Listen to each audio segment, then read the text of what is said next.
Keessan eenyu jedhamtu eessarraa dhuftan Waaqayyo maal isiniif godhe? Maqaan koo Dhugaasaa Waaqumaan jedhama. Kanan dhufe asuma magaalaa Ambooti. Waan Waaqayyo naa godhe waan guddaadha. Waldaa kanas yeroo dhiyoo dhufe kanaaf jalqaba Waaqayyoon harka keessa walitti buusaa naa galateeffadha. Kanarratti kanan jechuu barbaadu asumaanii dargaggoonni waldaa kana keessa jirtan baay'ee carra qabeessotadha. Bara kootti baran dargaggummaa turetti toon akka keessan carraa argadheera ta'e nama yoo na eessa ga'udha. Humna kootiin dhiibeen jigsaa, humna kootiin dhiibeen iddoof eegaa, humna kootiin abbaan barbaade akkan barbaadeen godhan jedha ture malee daandii Waaqayyoos hin beeku. Karaa Waaqayyoos yeroo dhiyoon argadhe hadaraa warri humna qabdan shamarran dargaggoonni carraa kanatti fayyadama. Waaqayyo gochaa inni namaa godhu lakkaa'ameen dhumu. Namni isaaf jiraatu numa jiraata. Namni gad of qabee jiraatu Waaqayyo biratti ol qabamaa ta'a malee gad hin jedhu. Gochaa Waaqayyo naa godhe biddeena Waaqayyoon nyaadha malee biddeen namaa miti. Torbee lamaan irraa hundi keessan jirtu charchii kana keessan ture. Namni 2005 kaastanii sababa obboleessaatiin sababa firaatiin mana hidhaa turtanii jedhanii namni Waaqayyoo asitti dubbachaa turanii koottuu as ba'i koottuu siin kadhadhaa. Namni mana hidhaa turtanii 2005 kaastanii jedhanii dubbachaa turanii. Ani ergaan sun kan koo ta'uyyuu ma fuuldura koon dhufne ture. Calliseenuma ergaa koo ofirra dabarseen bahee galee jechuudha. Sagantaa sana baheen yeroon galuu aspaaltii Masaalamiyaa toon qaxxaamuriin bilbilli naa bilbilame. Yeroo as keessa taa'aa turtan namni Waaqayyoo namni 2005 asitti hidhamtanii turtan jirtu. Ammas sababa akkasii si barbaadaa jira. Ol ka'ii Waaqayyoon siifan kadhadhannaan utuma as keessa jirtanii ergaan sun akka waan kan keessan hin taanetti callittanii madhiiftanii baatan jechuudha. Callisee man dhiisee bahe. Ammallee hordofamaa jirtaa. Baasii guddaa fotoon saaxilamiin Waaqayyoon si oolcha koottu siin kadhadhaa jedhanii ani dhiisee dhuman galee yeroon daandii asii bahee daandii otoon qaxxaamuriin bilbilli naa bilbilamee adaraa ammas hordofamaa jirta waan ta'eef of eeggannoo maatiitti bilbila yeroo bilbiltuyyuu of eeggadhu. Bilbila akka barbaadde naasa'iini naan jedhanii natti bilbilanii biyya baay'ee nan rifadhe. Ergaan kun ankootii ta'inna maaliifan dhiisee bahee nan jedhu baay'ee natti dhaga'ame jechuudha. Isaa booda galee galgala nan rafee abjuu kootiin bilbilli natti bilbilama. Bilbila sana yeroon kaasee haasa'utti duuba koorraan poolisoonni dhufanii. Galgaluma gaafa asii galtanii ergaa sana fudhachuu dhiiftanii bilbilli maatii keessan dursee isinitti bilbilame isin immoo asii galtanii galgaluma sana abjuudhaan bilbilli biraa isinitti bilbilame jechuudha. Bilbilli biraan natti bilbilame. Bilbila kana toon haasaa jiru. Bilbiluma koo faana na qabatanii poolisoonni na qabatanii waajjira poolisiitti na fudhatanii sokkuu. Asiif achi na daddarbataa na fudhatanii sokkuu. Yeroo isaan waajjira poolisii balbalaan na ga'anii jaroonni namoonni gurguddaanii karaarra dhaabatu.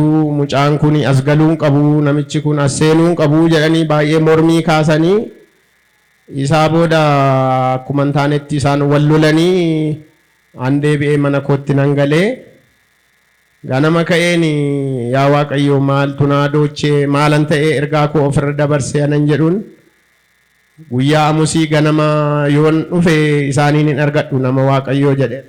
Duramee abjuudhaan gaafa asiitti poolisoonni isin qabanii dhaqanii namoonni gurguddaan biraa immoo karuma mana poolisii sanarra dhaabatanii hidhamuun qabu jedhanii abjuudhuma keessa poolisoota harkaa isin fuudhanii gara mana keessaniitti isin deebisanii jechuudha. Kanumaan galee gaafa amusii naannoo sa'aatii 9tti lafa kana nan dhufe jechuudha. Yaa saba Waaqayyoo mana nama waajjira mootummaa dhaqxanii olitti seentaniin argattan. Ganaa qosoqqostanii ganaa dhaqanii abaluus hin barbaadaa jedhu. Manni Waaqayyoo akkas miti. Dhufe iddoo kana lafa kana yeroon ga'u maal barbaaddaa naan jedhe tokko. Asirnaa dhuftanii nama Waaqayyoo barbaade akkasiin dhuftan isin gaafate jechuudha namni asii eegicharra jiru. Isaa booda nama Waaqayyoon barbaada. Kaleessa ergaan natti dubbatame dhiiseen bahee. Kanaaf isaanitti machuun barbaade jennaan amma argachuu hin dandeessu. Isaanii nama faana jiru sagantaarra jiru. Naan jennaan Waaqayyo immoo dhaqee nama Waaqayyootti itti na asaase. Inni keessa namaa beeku. Inni nama hin tuffanne. Dhaqee nama Waaqayyootti na asaase. Haasoo biiroorraa qaban adda kutanii ba'anii na argu bakkeetti. Na dubbisanii maal gechii dhufteetta jennaan kanadha jedheen isaanitti himee hojii hojjechiisaa jiru. Lafa kanatti daqiiqaa 3 hin guunne naa kadhatan. Hansirraa jigu jira. Hansirraa cabu jira. Insi oolcha oolteetta naan jedhan. Waaqayyoon harka keessa walitti buusaa naa galateeffadhaa. Waaqayyoon galateeffadhaa fi ishee akkas namni Waaqayyo asitti isinii kadhatanii sin oolcha Waaqayyo isiniin jedhee isinitti dubbate ergaa gammachuu dhageessanii galtanii sana booda maaltu ta'e? Isaa booda wanti ta'ee galgala galee keessi koo nagaa argadhee nan ciisee naannoo sa'aatii 5 daqiiqaa 20 irratti halkan keessaa waa dhufee mana koorra bu'ee jechuudha. Dhufee manarra deemaa yaa Waaqayyo maali alaati kunii jedheen Waaqayyoon nan kadhadhe. Ati narraa jigsi yaa Waaqayyo jedheen nan kadhadhe. Isaa booda sagaleen sun isin dhaabbate. Ganama barii haati warraa koo mana banattee sa'aatii 12 irratti yeroo barrii bantee gadi ba'uuf jettu barandaarraa kanaa ol nama fakkaata. Kanaa gadi immoo bineensadha waan akka hurunguu fakkaatu jechuudha. Manarraa gadi jigeetu balbala ciisee akkas sosocho'aa jira balbala barandaa dhumarra. Waaqayyo garuu yeroo isiniif kadhatu namni Waaqayyo waan sinirraa du'u jira jedhanii isinitti dubbataniiru asitti jechuudha. Waan sinirraa du'u jira inni ergaa kee milkaa'ina kee baatee deemu insirraa du'a milkooftan naan jedhanii naa kadhatanii. Isaa booda isheen naatee iyyitee asii yeroo deebitu yeroon fiigee ka'ee gadi ba'u bineensichan argee jechuudha. Bineensi sun socho'uu lubbuutu keessa jira malee paralaayizidii ta'eera socho'uu hin danda'u achi siquu as siquu hin danda'u garuu lubbuun keessa jira akkasuma hin gangalata. Isaa booda ka'een bineensa kana gadi baasee balbalatti utuma namni argu ibiddetti kaa'een nan gubee jechuudha. Bineensicha sinirraa gubatee Waaqayyo sinirraa ajjeesee bineensichatti baastanii boolla keessatti kosii irratti guurtanii bineensicha hin gubdanii jechuudha. Nan gube. Mee Waaqayyoon galateeffadhaa fi harka keessa walitti buusaati. Akkuma namni Waaqayyo asitti dubbatanii wanti sirraa du'u jira milkaa'ina kee kan qabee ture eebba kee kan qabee ture akkatiin sochoone kan si daangeessi wanti du'u jiradhanii galgala manarra deemaa inni ture ka'ee nan jilbeenfadheedhanii yeroo jilbeenfatanii wanti sun hin dhaabatee innaa isaan jilbeenfatan harki Waaqayyo achirraa kuffisee jechuudha. Galgala sa'aatii kana waan sinirraa kufuu dide Waaqayyo sinirraa haa kuffisu. Eebba keessa wanti qabe humna dhiiga Yesuus Kiristoosiin isinirraa haa kufu. Achi gaafa inni kufu ganamannaa dhaqanii ilaalanii bineensa isa Waaqayyo hin du'a jedhee du'e wanti du'uu qabu isinirraa haa du'u.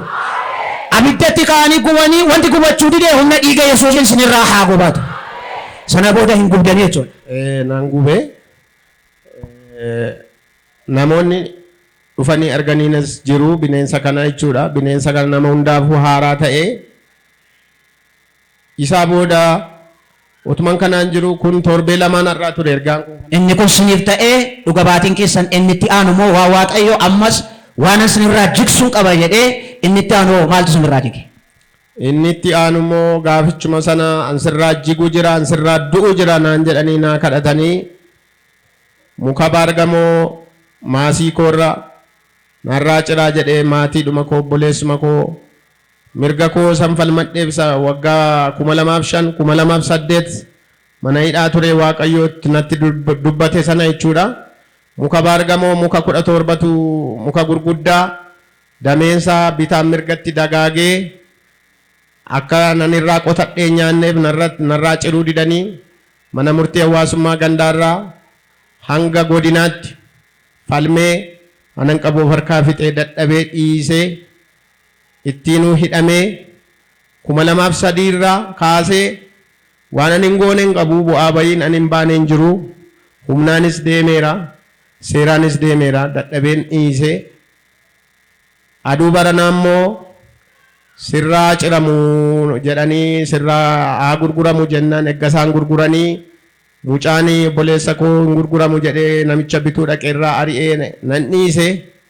Gangara Waaqayyoo dhufee laphee dhiifamaa qabaadhaa jedhamaa hin himamaa. Anis nan dhiise, Waaqayyo sitti dhiise jedhee dhiiseera. Garaa koo keessaa sammuu koo keessaas baaseera. Bineensi kun gaafa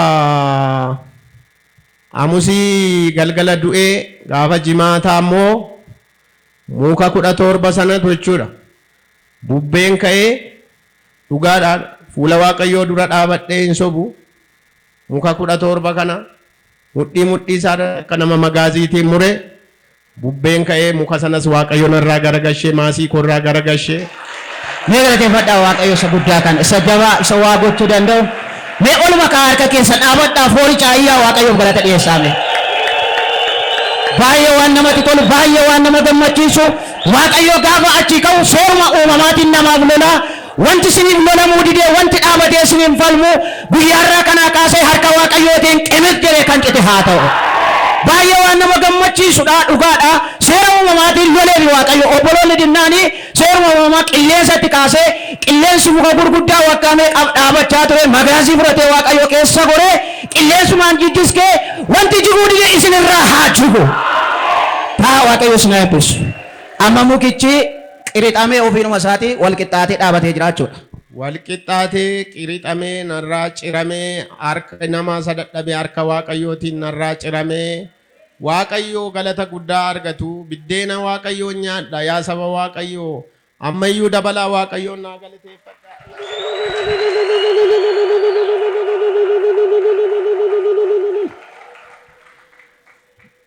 Baay'ee waan namatti toludha. Isaan jechuun nama Waaqayyoo kana hin fudhadhu jedhanii haadha isaaniitiin illee waggaa meeqa waliin nettanii? Waggaa 17 oode. Harmee koo akka amantii taata jedheetaniin waggaa 17 ishee oode. Isheen waggaa baay'ee turte, waggaa baay'ee sin kadhatti turte. Waa'ee muka kanaatti sannan qoraman ture, nan hidhaman ture. Inni humna qabu humnaan nama miidha. Anis humnan qaba eenyuu gadidhan jedha ture. Gaafa Waaqayyotti dhiisan immoo Waaqayyotti darbee inni nama hojjetu ilaala. Akkasumatti Waaqayyo itti darbee dhimma keessan hundumaa isiniif haa hojjetu. Waaqayyo faana bu'aa ba'a. Waaqayyoon garaa qulqulluudhaan, handhuura qulqulluudhaan, barruu qulqulluudhaan namni Waaqatti badeen badu. Ammayyuu Waaqayyo lafa dhimma keessanii hundumaatti isiniif haa dirmatu. Inni anaan na gargaare, inni narraa diina koo jikse, inni bineensa hamaa ergama diinaa fudhatee deemu narraa jikse. Waaqayyo hammeenya mana keessan irraa haa jiksu. Inni na gargaare, isin haa gargaaru. Naa galateeffadhaa. Eebbifamaa baay'ee waan ajaa'ibaa Waaqayyo karaas nama isaa goree isiniif hojjete. Dhugaadha Waaqayyo hojii guddaa isiniif hojjete, isinirraa jikse. Isa fudhattan biraa hin hafiinaa, hafaa mana isaa keessa jiraadha.